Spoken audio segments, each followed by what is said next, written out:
A huge turnout in Scarborough tonight. Hundreds of people attended an autism charity gala amid controversial changes to the way autism treatment is funded in Ontario. The gala marking the end to a tense week that saw parents rallying against the changes they say will leave families underfunded.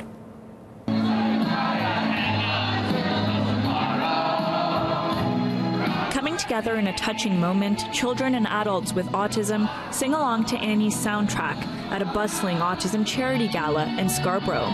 An evening to celebrate and raise money for families, many of whom are feeling the pressures of provincial funding changes coming into effect in just under a month. There's nothing we can do that, but we really need more because our expenses are, especially for him, is really more.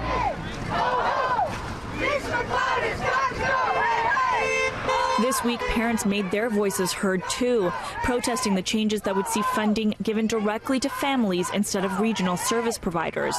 It's difficult. Parents are standing up for their children, and they have that right, and they really want to speak out and make sure that we hear what they're saying. But we had to look at making sure that we're supporting all children with autism across the province. The province says the changes will clear a backlog of 23,000 children waiting for treatment in Ontario. Families would receive $20,000 a year until their child turns 6 and another $5,000 a year until their child turns 18. But advocates say intensive therapy can cost up to $80,000 a year, and funding should be based on children's needs as opposed to just age. What's your take on some of the changes being implemented by the province? I think every government tries to do the best with the resources that it has. Government resources can never match all needs. You must partner with the corporate world, business partners, other community like-minded organizations.